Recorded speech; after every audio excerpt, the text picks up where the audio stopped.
I'm here in the position, sometimes I'm holding the neck, and the far side is being controlled with the underhook, or sometimes I can also control here on the near side hip, okay?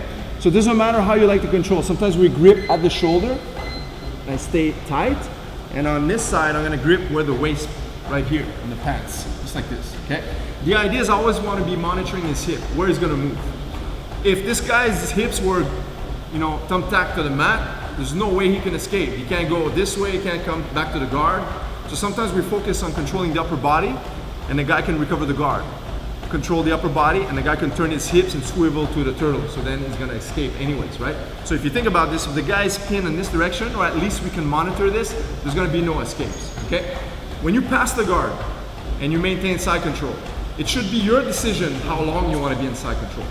If you pass the guard and the person underneath you in side control escapes within the first 5-10 seconds, once you stabilize, you have to reconsider how we're holding the side control.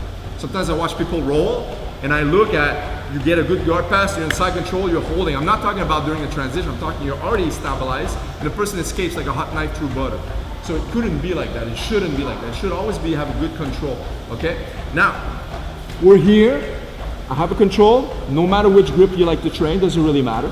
What I'm gonna do now is switch the base. So of course, when I'm in this position, if I wanna switch my base, I need to control his neck. So I'm gonna bring my arm across, push with the elbow, okay? Now I'm gonna switch the base using my hip to control the top arm. And now I bring my leg towards this hip. Now I can let go my hand on this hip. What I'm gonna do next is control this side of his collar, like this. So I can take out of his belt. Sometimes it's already out, so if it's tight, just rip it off the belt, okay? Of course, this hand is gonna be working towards me. Usually it's here, framing, pushing, whatever it is. It's never just like on the mat, okay? Because I'm gonna attack it. So here, he knows he needs to protect this arm. So I'm threatening this position, but I'm gonna use this to control. As I push down, I'm gonna bring this and feed it to this side of the hand, see? I'm just holding underneath his armpit like this. The moment I did this, you see him turn his face, it creates a lot of pressure. So now I'm super tight. So now I'm pushing by controlling the gi. And now it's easy for me to use my transition where I'm gonna bring my leg over to the mount position because now he can't push, I'm controlling tight, it's hard. And now I can get to here, one, connect to the mat, and I'll stay very low. If I'm on the hips, I bring 2 feet inside his legs. If I'm not on the hips, I frame the neck, and I get to the high mount position like this. Okay? All right. We've passed the guard, we're here in side control position, okay? So usually I'm holding here or my hands together. Sometimes I have one hand here, sometimes I have one hand here. It'll all depend. I'm gonna switch the base by doing this first. One, controlling, connecting.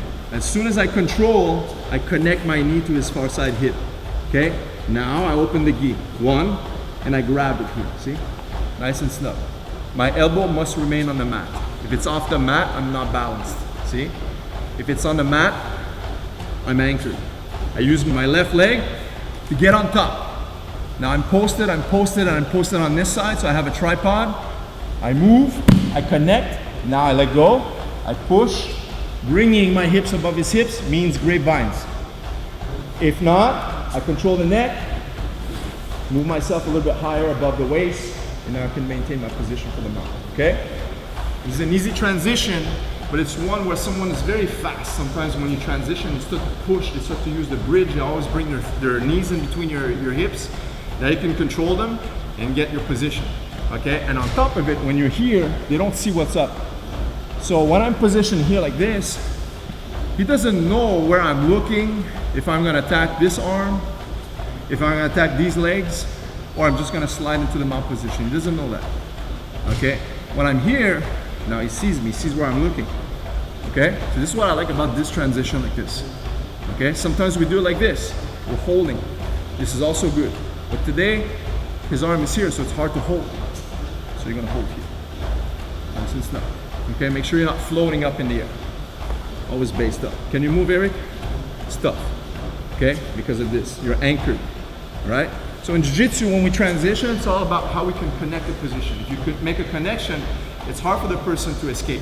I talked about that last Saturday, is usually people are gonna use their escapes during your transition. So you have a side control, they can't escape, okay, they're gonna wait a little bit. and then you switch to mount, that's when they use their escape.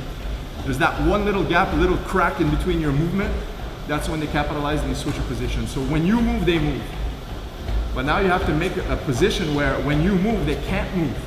And you can take your time to get there. Okay? Let's go.